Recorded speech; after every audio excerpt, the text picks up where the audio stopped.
Yo quiero comenzar hoy con una nueva serie y esta serie se titula Entrevistas.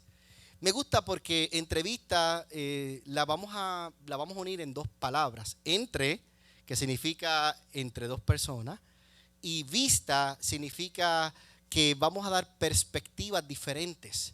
Quizás las personas que vamos a entrevistar hoy van a entrevistar bajo una vista o bajo una perspectiva, pero quizás al tú recibirlo, lo vas a recibir bajo una perspectiva quizás diferente, pero de igual forma semejante. Dicho eso, todos tenemos una historia que contar. La pregunta que te voy a hacer es, ¿cuál es tu historia? Si te preguntara hoy, ¿cuál es la historia que tienes que contar? ¿Qué dirías? Y para esto vamos a unir la historia de una persona en lugar de él. Así que vamos a entrevistar a una persona en lugar de él. Y luego vamos a entrevistar a un personaje bíblico de la palabra. Y luego, al finalizar, yo pretendo, en el nombre de Jesús y con la sabiduría de Cristo, poder unir las dos historias para darte una vista acerca de esta persona y de esta historia de vida. Dicho eso, vamos a comenzar y yo quiero traer aquí al lugar de entrevista a mi querida hermana Ana, por favor. Démosle un aplauso fuerte a Ana. Ana Crespo. Oh, aquí había uno. Adelante, se puede sentar. Qué bendición, ¿verdad? Poder estar aquí, Ana. Para mí es más que un privilegio el poder entrevistarte. Creo que Ana y Ferdinand han sido de las parejas que han llegado al lugar de él, que han llegado con el deseo de servir. Y eso es lo que tú has hecho al llegar aquí. Has servido, pero también has sanado. Y también ha sido restaurada. Pero yo quiero que no sea yo, ¿verdad? Obviamente, la entrevista no sería mía, sino que sería para ti. Yo quiero que primero nos comiences hablando quién es Ana. Buenos días a todos. Quiero empezar diciendo que Ana fue una mujer que decidió, decidió mirarse al espejo, decidió ser mejor que su pasado y que decidió perdonar.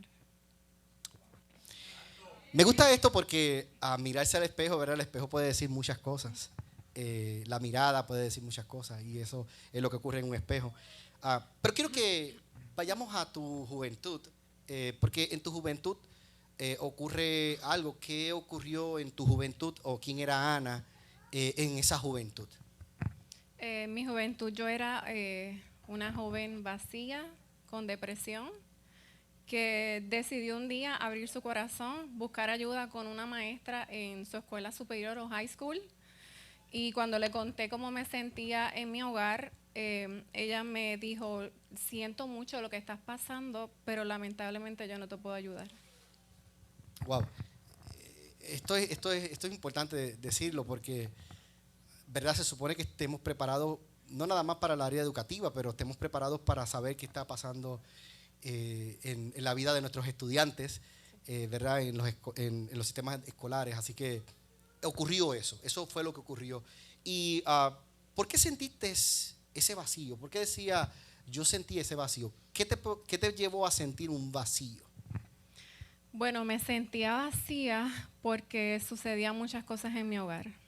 Una de ellas era que era un hogar disfuncional, mucho maltrato psicológico, emocionalmente no estábamos estables. La segunda cosa que ocurre en mi hogar, siendo joven, es que mi papá comete un delito. Él intentó matar a mi mamá y a una de mis hermanas, pero en fin, era hacerlo con todos, no solamente con ellas dos. Y otra cosa que ocurre, que fue bien duro, es que mi papá, y lo voy a decir así abierto porque siento que escondiéndolo no puedo ayudar a otras mujeres como yo quisiera. Mi papá, cuando una de mis hermanas tenía apenas 10 años, abusó de ella. Y cuando yo tenía 10 años, también lo intentó hacer conmigo. Wow. Todos tenemos una historia que contar. Gracias por ser tan valiente y poder ser tan transparente también al mismo tiempo. Yo sé que Dios va a hacer algo hermoso en esta entrevista. Amén. Y está haciendo algo hermoso. Ahora, ante esta nube de confusión, tú haces una oración que tú le llamas la oración de escape. ¿Cuál fue esa oración? Eh, Recuerdo como si estuviese ahora mismo en mi habitación, sentada en el suelo, derramada en lágrimas, y yo le pedía, perdón, Tranquila. yo le pedí en oración a ese Dios del que yo escuchaba hablar siempre, gracias, que si realmente Él existía, que me llevara, porque yo sentía mucho dolor en mi corazón y sentía que yo no podía manejar la situación. Cuando yo hago esa oración, yo lo que quería era morirme. Ya yo no sentía el deseo de seguir viviendo con el dolor que yo cargaba. Después que yo hago esa oración, yo sentí la presencia de ese Dios que me abrazaba y me brindaba esa paz que solamente Él podía darme. Wow. Eso se merece un aplauso fuerte al Señor.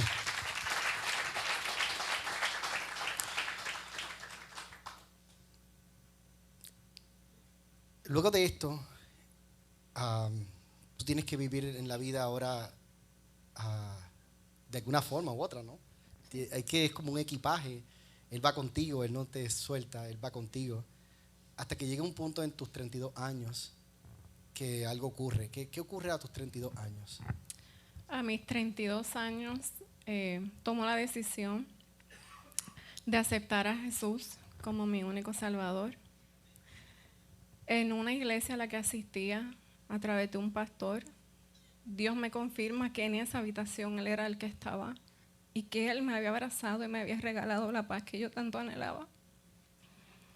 Y después de 12 largos años sin comunicación con mi papá, yo decidí perdonarlo.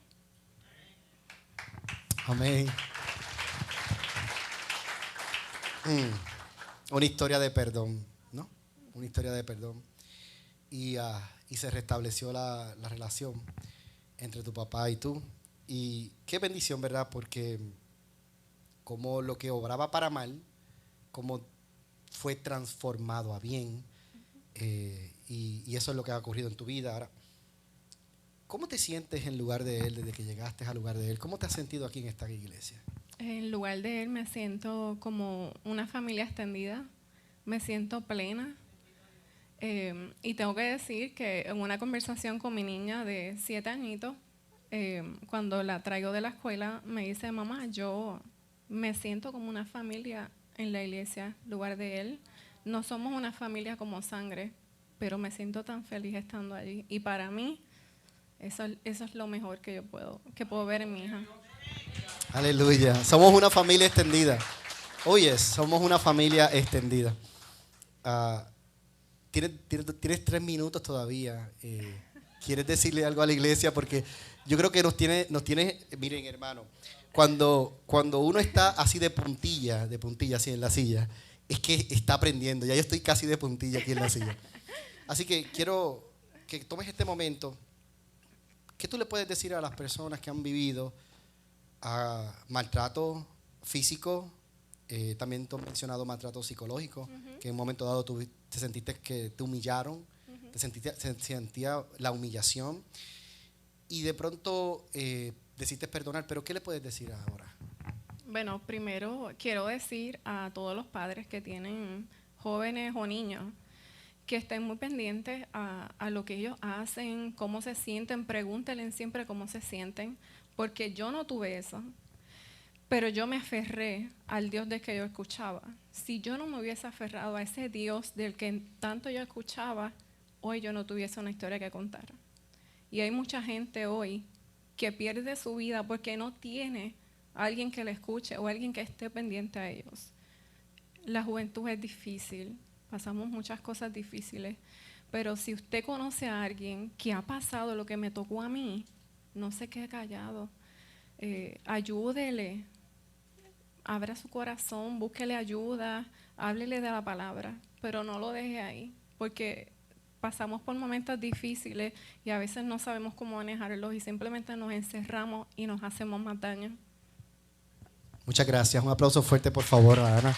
Gracias por estar aquí en entrevista. Wow.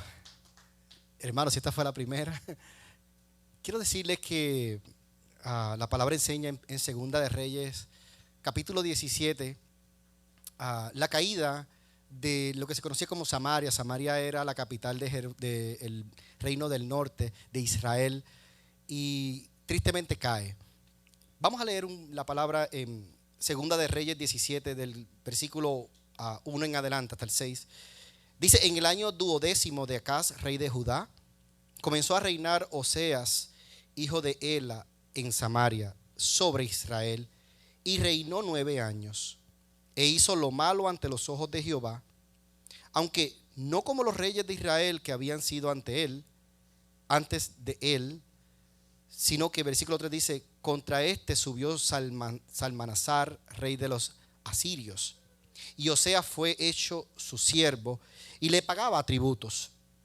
Mas el rey de Asiria descubrió que Oseas conspiraba porque había enviado embajadores a So, rey de Egipto, y no pagaba tributos al rey de Asiria, como lo hacía cada año, por lo que el rey de Asiria le detuvo y le aprisionó en la casa de la cárcel. Y el rey de Asiria invadió todo el país y sitió a Samaria y estuvo sobre ella 3 años. Versículo 6. En el año 9 de Oseas, el rey de Asiria tomó Samaria y llevó a Israel cautivo a Siria y los puso en Ala, en Harbor, junto al río Gozán, en las ciudades de los medos. Padre, te doy gracias. Vamos, Señor. Gracias porque sabemos que tú estás hoy aquí en este lugar y que hoy tú nos vas a hablar de una manera muy especial. Señor, vengo a hablar de una caída. Vengo a hablar de experiencias hoy de vida que quizás han provocado en nosotros desiertos, han provocado en nosotros caídas. Pero te pido, Señor, que use mi voz. Como te he dicho anteriormente, te lo digo una vez más, usa mi voz como micrófono para hablar tu palabra y para que vidas puedan conectarse contigo hoy. En el nombre de Jesús. Amén y amén. Miren, hermanos, 2 reinos. El reino del norte y el reino del sur. El reino del norte es el reino de Israel. El reino del sur es el reino de Judá. Yo voy a mostrarles esta imagen donde ilustra los 2 reinos para que podamos entender por un momento. Si me puede dar la imagen, producción. Quiero mostrarles, bueno, lo que producción ya coloca la imagen. Aquí está. Quiero mostrarles aquí, preste atención, porque el reino de Israel se conoce como el reino del norte. Y si ustedes ven Samaria, que es el lugar donde estamos leyendo en Segunda de Reyes, es Samaria que se encuentra en esa parte de arriba. Resulta que el rey de Israel tenía una negociación con el rey de Asiria porque él necesitaba como mantener la paz. Y tratando de mantener la paz, pues él lo que hacía era que le pagaba tributos, hasta que se dio cuenta y trató de poner a prueba al rey de Asiria, y de esa manera, poniéndolo a prueba, él hizo negociaciones con el rey de Egipto. Al hacer él negociaciones y enterarse el rey de Asiria de que estaba haciendo negociaciones y que no le estaban pagando los tributos, adivinen qué, se molestó y entonces lo aprisionó. Dice la palabra que estuvo por 3 años aprisionado en ese lugar, hasta que finalmente llega el exilio o el cautiverio y sale lo que se conoce hoy como el reino de Israel. En aquel momento, quisiera decir, sale el reino de Israel. Ahora bien, en este momento hay un reino del sur, y el reino del sur es el reino de Judá. ¿Se acuerdan? Jesús es el león de la tribu de Judá. Estamos hablando del reino del sur. Y en el reino del sur se encuentra ahora un espacio, di conmigo, de 100 años. Di conmigo, 100 años. Y la pregunta es, ¿qué ocurre en este momento de 100 años? Bueno, ocurre que Dios le quería decir a ellos, ¿sabes qué? Dejen de hacer lo malo. Arrepiéntanse. porque yo los puedo restaurarlos y no pasaría lo que pasó con el reino del norte. Pero adivinen qué hizo el pueblo. El pueblo imitó exactamente lo que hizo el reino del norte. Al imitarlo, 100 años pasan y finalmente Babilonia entra y hace exilio al reino del sur. Y luego la historia continúa, pero yo quiero que prestemos atención porque en este tiempo, en este periodo de 100 años, se levanta un hombre.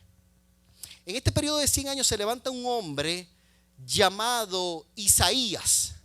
¿Alguien conoce al profeta Isaías?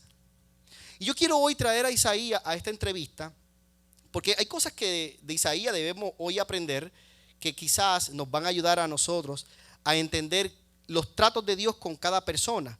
Así que yo voy a hablar primero de quién es Isaías. Ese es mi primer objetivo. Segundo, quiero ver qué dijo Isaías o qué quiso decir Isaías, cuál fue su mensaje. Y por último, quiero saber qué Isaías nos quiere decir a nosotros en este tiempo. Y finalmente, unir las dos historias. ¿Quién fue el profeta Isaías? Primero que nada, el profeta Isaías fue un profeta, pero también fue un asesor de reyes, fue un poeta, fue un orador y fue un escritor. Así que Isaías era una persona conocedora para hacer poesía, para ser escritor, era una persona que conocía, era una persona culta. También Isaías profetizó en 4 reinados, profetizó en el reinado de Usías, en el de Jotam, en el de Acaz y en el de Ezequías, aproximadamente medio siglo. No nada más así se queda, sino que su nombre significa Yahvé salva, o en otras palabras, Jehová es salvación o trae salvación. Ya su nombre estaba diciendo su mensaje. También Isaías nace en Jerusalén aproximadamente en el año 765 a.C.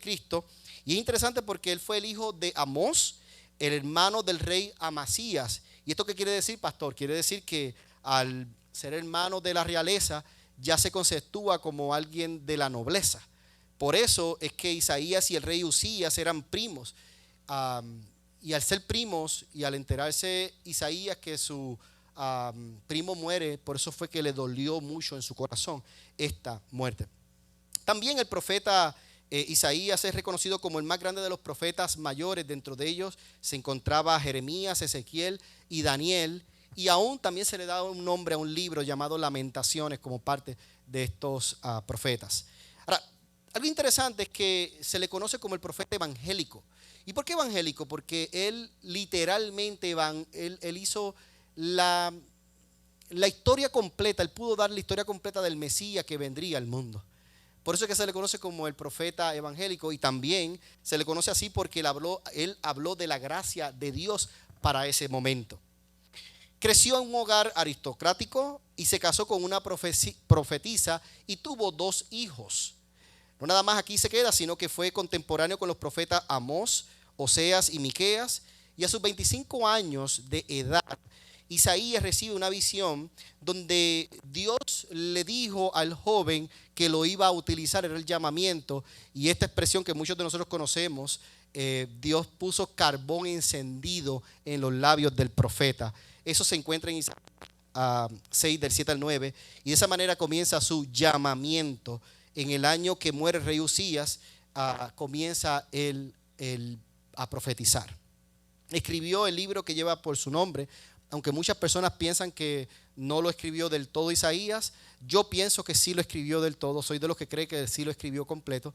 Muchos no piensan que lo escribió completo porque él profetizó cosas que iban a pasar en el futuro y un escritor no podía profetizar, no podía escribir del futuro, pero cuando tú eres profeta, tú puedes saber lo que va a pasar en el futuro. Así que yo creo que sí, él lo escribió el libro. ¿Y qué me interesa del libro? Es que el libro tiene 66 capítulos. Y se divide en 2 grandes departamentos o partes. La primera parte del libro de Isaías se divide en el juicio y la segunda parte se divide en la salvación. Ahora bien, si solamente dijéramos juicio, ¿verdad? Pues sería como ir a un tribunal, un juicio. No fue así. sino que esta parte de juicio todavía tiene dos divisiones o dos subdivisiones. Y la primera subdivisión es el juicio como tal y la restauración. Dios quería traer juicio al pueblo, pero también quería traerle restauración al pueblo. Porque Dios es así. Dios te dice, voy a juzgarte, pero también junto con juzgarte voy a darte restauración. Y la segunda parte es que el juicio representa el reino de Dios que se iba a aproximar. Y esto lo vemos en los capítulos del 1 hasta el 40. Y ya luego la salvación la vemos hasta el 39, quisiera decir. Y del 40 en adelante vemos la salvación. ¿Qué me llama la atención? Me llama la atención que como profeta evangélico, Isaías tuvo 66 capítulos y la Biblia, adivinen qué, tiene 66 libros. Así que, y la Biblia se divide en dos testamentos, ¿se acuerdan? Antiguo Testamento y Nuevo Testamento o pacto. Resulta que Isaías hizo tantos aportes. Y vamos a los aportes que Isaías hizo. ¿Qué dijo Isaías mientras él profetizó? Número uno, él habló del propósito de su mensaje como el reino, de que el reino del sur debía regresar a Cristo. En otras palabras, el mensaje era: regresen nuevamente a Dios, vuélvanse a Dios. Lo segundo fue que predijo la sanidad del rey Ezequías y se dio. También predijo la liberación de Judá en la cautividad babilónica con el rey de Ciro de Persia, y también ocurrió. También predijo el fracaso de Sennacherib en invadir a Jerusalén, y adivinen qué, también ocurrió. También profetizó acerca de el Mesías Cristo, que vendría al mundo como la pieza central de lo que hoy conocemos como el cristianismo o ser creyente. ¿Y sabe qué? También se dio. Pero Isaías profundizó más en Cristo y dijo que era el Cordero inmolado. Y piensen por un momento que en el momento que está profetizando Isaías, está profetizando de un cordero, pero para el pueblo el cordero era un sacrificio que se hacía. Imagínense en ese momento Isaías profetizando de un cordero que vendría al mundo y pagaría el precio del pecado por toda una humanidad. Y también así lo hizo. También habló acerca del sufrimiento que este cordero iba a tener. Habló de la salvación del mundo. Habló de que a través de Cristo hoy nosotros podríamos tener una vida eterna. Y adivinen qué, también ocurrió. También profetizó en Isaías 52:14 que el Cordero de Dios, el Mesías, desfigurado como ese Cordero de la Pascua en los tiempos que ellos vivían allá, pero para nosotros iba a ser representación futura, una proyección futura del tiempo actual. Y dijo él: fue cortado de entre la tierra de los vivientes y dispuso con los impíos su sepultura. Adivinen qué, también pasó. También él habló y profetizó acerca de la expiación por el pecado, que por causa de Cristo él iba a hacer expiación por el pecado de toda una humanidad, y también fue hecho. Y el profeta Isaías habló de que el Cristo derramaría su vida hasta la muerte.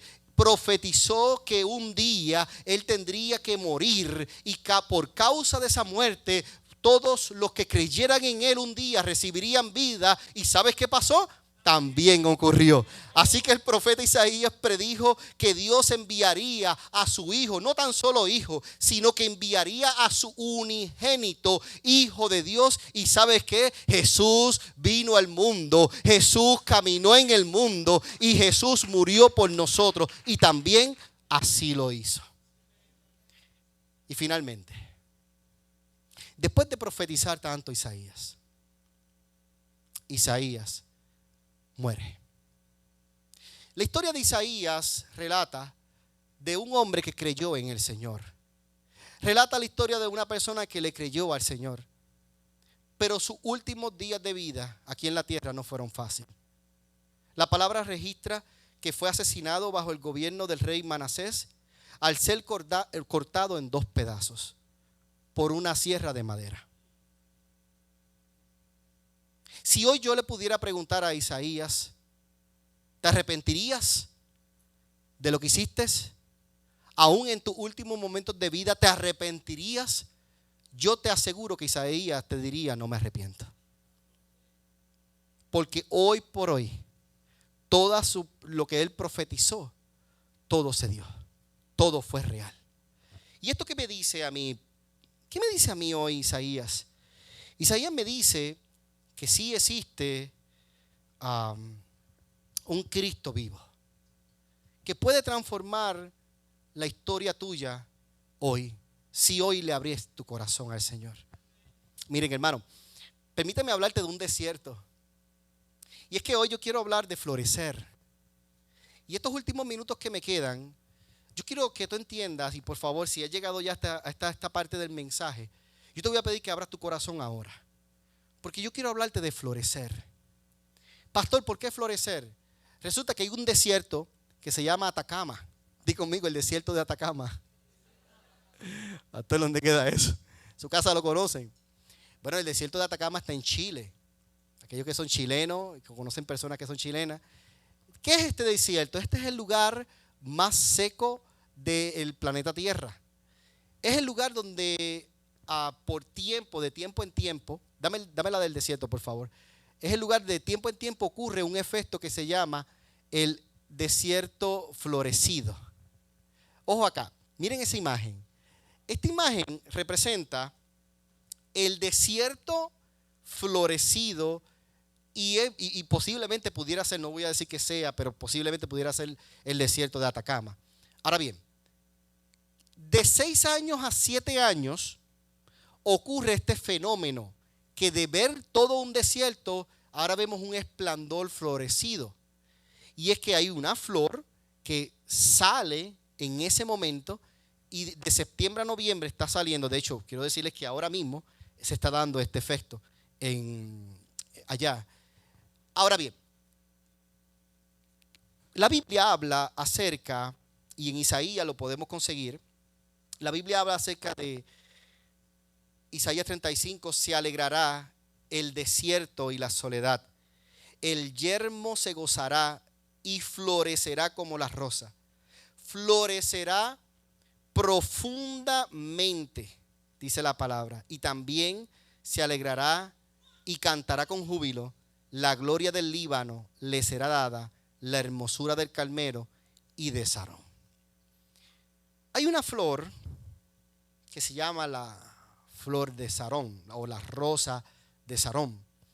Y esta rosa, miren qué hermosa es literalmente hermosa esta rosa. No podemos catalogarla dentro de las rosas tradicionales, porque esto es una rosa especial y los que conocen ciencia no la pueden catalogar de la misma manera que catalogarían una rosa regular. Esta rosa tiene algo especial. La pregunta es, pastor, ¿qué tiene especial? Bueno, resulta que Sarón, para el tiempo histórico, era un desierto, el cual en ese desierto floreció una rosa. Ahora miren esto. Este desierto, vemos cómo se ven los cráteres del desierto, y entre medio de esos cráteres florece una rosa, y esa rosa es la rosa de Sarón. Así que cuando veamos la palabra, la expresión como la rosa de Sarón, lo que estamos representando es esta imagen. Dame la anterior, por favor. Lo que estamos representando es esta imagen particular que está floreciendo de un lugar que no se puede florecer físicamente. Si lo miramos con los ojos físicos no pudiera florecer, pero esa flor decide florecer. Y luego vemos la próxima imagen donde comienza a darse ese efecto. Esto sería un zoom de la imagen que vimos anteriormente. Ven el desierto como se ve y ahí está floreciendo, porque este efecto se conoce como el desierto florecido. El desierto florecido. Y luego vemos ya en esta imagen, vemos ya sí que ha florecido todo completo. Vemos un esplendor de colores. De hecho, muchas personas visitan estos lugares para solamente tomar fotos y, ¿verdad? Pues es un evento muy histórico. Pero ¿qué quiero decir hoy yo en esta mañana con respecto a esta rosa de Sarón? Dice la palabra del Señor en Cantar de los Cantares 2:1, yo soy la rosa de Sarón, yo soy el lirio de los valles. Qué pena que no pude traerle hoy una una imagen de lirio, pero por favor, use su imaginación. El lirio de los valles. Resulta que el lirio es otra flor, pero el lirio, dice la palabra, que crecía entre espinos. Y al crecer entre espinos, los espinos tratan de ahogarlo. Pero el lirio, como es alto, lo que hace es que va por encima de las espinas. Y ahí tú ves el lirio arriba, el lirio de los valles. Tú ves el lirio arriba entre espinos. Yo necesito que coloques esta imagen en tu mente ahora. La rosa de Sarón y el lirio de los valles. Cuando hablamos de la rosa de Sarón y el lirio de los valles, podemos pensar que esto puede ser una representación de tan solo una flor. Pero no es una representación tan solo de una flor, sino que en la Biblia hay una historia que te voy a hacer ahora. Y por favor, no se lo digas a nadie. Y es que resulta que Salomón se une con una mujer llamada la Sunamita. Y al unirse con esa mujer, ellos crean un romance. Y Salomón, que era un poeta, pues dijo, yo tengo que escribir. Y él se fue en un viaje escribiendo acerca de ella. Resulta que en ese momento, cuando él está escribiendo, los comentaristas bíblicos y teólogos piensan que él estaba solamente hablando entre un romance entre un hombre y una mujer.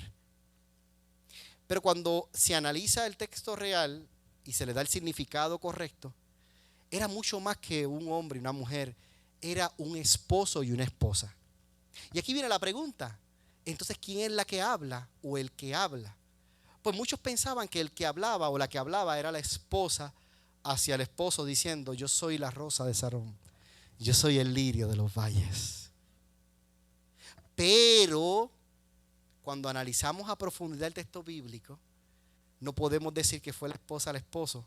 Haría más sentido que era el esposo a la esposa, porque la esposa es la iglesia y el esposo es Cristo. Ahora, hay un romance otra vez. Esto se está poniendo bueno, escuchen esto. Porque ahora hay un romance entre la esposa, que es la iglesia, y entre el esposo, que es Cristo. Y Cristo le está diciendo a la esposa, yo soy la rosa de Sarón. Yo soy el lirio de los valles. Pero esto no se queda aquí, sino que la rosa de Sarón representa la belleza. Cristo trae en mi vida la belleza. Pero el lirio de los valles, ¿qué representa entonces, pastor? El lirio de los valles representa la humildad y representa que él se puede subir por encima de los espinos. Cristo le está diciendo a la iglesia, yo soy lo que hago que ustedes se hermoseen y yo soy quien provoco que las dificultades de la vida no los devasten, sino que los llevo por encima. Ahora yo vengo a decirle al lugar de él es lugar de él porque Cristo habita en este lugar y él hermosea con su diestra esta iglesia, y en medio de las situaciones y en medio de los desafíos, Cristo le dice a la iglesia, y yo hago que suban entre espinos, pero su corazón no los tocarán. Entonces, di conmigo, florece. Miren, hermano, cuando yo hablo de florecer, y ahora voy a unir las dos historias. El profeta Isaías hablaba de esa rosa de Sarón. En el versículo 35 él hablaba de la rosa de Sarón como la futura venida de Cristo a la tierra. Pero le estaba hablando al pueblo en este momento que venía, ellos iban a salir del cautiverio. Le venía diciendo ellos, Isaías, ustedes van a salir del cautiverio. Pero lo que representa para ti y para mí, tú y yo no estamos en aquel tiempo. ¿Qué representa, pastor, para ti y para mí? Representa cuando Cristo regrese a la tierra por nosotros, por su iglesia. Y está diciéndonos, en otras palabras, que cuando eso ocurra, tú y yo pasaremos de esta vida que tú y yo conocemos, y ya hablamos de Jornada al Cielo. Los que no pudieron escuchar esa serie, por favor, vaya a YouTube y escúchela, que estuvo muy buena. Ahora, Cristo regresa, pero eso dice el versículo 35. Ahora, el versículo 34, ¿qué decía, pastor? El versículo 34 decía y hablaba acerca de un juicio. ¿Y sabes qué significa esto, iglesia? Significa que todos pasamos por un juicio en la vida. Todos vamos a pasar. Pero significa de un capítulo a otro, del 34 al 35 de Isaías, representa que en medio de ese juicio vuelve otra vez Cristo a decirte: yo soy la rosa de Sarón. Yo soy el lirio de los valles. Yo soy quien te protejo. Yo soy quien te cuido. No estás sola, no estás solo. Entonces, si Isaías dijo esto de forma profética, que iba a acontecer en un momento dado y que hoy está aconteciendo en nuestras vidas, ¿qué me dice eso a mí hoy? ¿Y qué me dice con la historia de Ana? Ana vivió un desierto. Ana vivió un desierto. Y quizás la historia tuya es diferente, pero es un desierto. Pero ¿cómo en medio del desierto tú puedes florecer? Ana floreció. En medio de su desierto ya floreció. Entonces yo hago la conexión porque lo que Isaías estaba diciéndole al pueblo era: ¿sabes qué? Hay 100 años, ustedes van a estar cautivos muy pronto, pero no se va a quedar aquí la historia, porque la historia va a continuar. Y la historia que continúa es que ustedes un día volverán a ser una nación. Y un día volverán otra vez a reinar. Y Dios continuará con ustedes. Eso era lo que Isaías le estaba diciendo a la nación de Israel. Pero ¿qué nos está diciendo a nosotros hoy? Tú y yo un día reinaremos. Tú y un día pasaremos del desierto que podamos estar viviendo y vamos a comenzar a florecer. Así que yo te voy a pedir que, por favor, si me puedes ayudar con el piano, Edwin. Yo te voy a pedir que, por favor, te tomes un momento. Tómate un momento porque esto es importante. Tú has llegado al lugar de Él hoy y quizás tú estás viviendo un desierto. No sé cuál es tu desierto. Yo no lo conozco, pero Cristo lo conoce. Cristo sabe cuál es tu desierto. Y quizás tú has pensado y has dicho: ¿sabes qué? No, aquí no florezco. Es difícil florecer en este lugar. Es difícil florecer bajo estas circunstancias. Yo a veces me puedo hasta oponer pensando: es difícil florecer. ¿Será que se puede florecer de verdad? ¿Será que yo he llegado al lugar de Él hoy para entender que yo puedo florecer en el lugar donde Dios me trajo? Quizás el florecimiento tuyo, tú necesitas florecer, quizás sea la iglesia, porque has tenido tantos modelos de cómo es la iglesia que ya no te confías ni en la iglesia. Y Dios te está diciendo: sí, puedes florecer en la iglesia. Pero quizás sea en Texas. Quizás sea este lugar que tú dices: de verdad, este lugar es muy árido. Este lugar es muy seco. De hecho, y en verdad lo es. Si ustedes miran, el lugar es muy seco. Yo que vengo de Puerto Rico, por el amor de Dios, Puerto Rico todo es así, sale agua en cualquier esquina. Y la Florida ni te cuento. La Florida usted puede hacer un hoyo, un orificio de 3 pies de profundidad con un digger de mano. Para los que no saben lo que es un digger de mano, una herramienta que va sacando la tierra, hace así y de momento saca la tierra. Y su pastor hizo muchos hoyos en Florida. Ahora, pero este lugar es árido, es seco. Y puede ser que tú llegues diciendo y pensando: pastor, de verdad yo creo que aquí yo no florezco. Pastor Tony, difícil, ¿no? ¿Cómo florecer? Pero Dios te trae hoy a la iglesia al lugar de Él para decirte algo. Y yo estoy siendo muy prudente con lo que estoy diciendo, porque dice la palabra que así será la palabra que sale de mi boca, que no volverá a mí atrás vacía, sino que irá y hará aquello para lo cual la estoy enviando. Así que estoy siendo muy cuidadoso con lo que estoy diciendo. Pero Dios te puede hacer florecer en medio de la tierra árida, en medio de la tierra seca, en medio de donde no se ve. Dios te puede dar fruto. ¿Lo puedes creer? Ponte de pies. Tú podrás pensar: pastor, ¿cómo florezco? ¿Y ahora cómo? ¿Cómo le entro a esto? ¿Cómo le hago? ¿Cómo yo le hago? ¿Cómo yo entro? ¿Cómo yo puedo decir estoy dentro? Quizás me están viendo a través del internet y dices, pastor, ¿y ahora qué hago? Yo quiero florecer, no he florecido en esta tierra, no he florecido en mi familia, no he florecido en la iglesia donde yo estoy, no he florecido, ¿qué hago? Yo te voy a dirigir. Por favor, presta mucha atención, yo te voy a dirigir ahora a cómo vas a florecer. Jesús dijo, yo soy el camino, yo soy la verdad, yo soy la vida. Nadie viene al Padre si no es por medio de mí. Eso lo dijo Jesús. Y cuando yo le abro la puerta a Jesús en mi corazón, de esa manera yo comienzo a florecer. Así que yo te voy a dirigir. Pastor, ¿qué tengo que hacer? Yo te voy a dirigir ahora. Y si estás aquí hoy en el lugar de Él, ¿quieres conmigo hacer esta oración diciéndome, pastor, yo necesito florecer? ¿Cómo le hago? Yo te voy a dirigir. Por favor, cierra tus ojos ahí.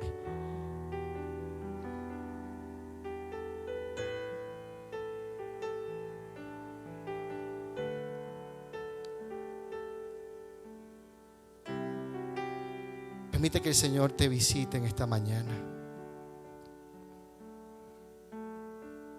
Permite que su presencia inunde tu corazón hoy. Pastor, ¿cómo le hago? Yo te voy a decir ahora. Te voy a dirigir a Jesús para que le puedas abrir la puerta de tu corazón.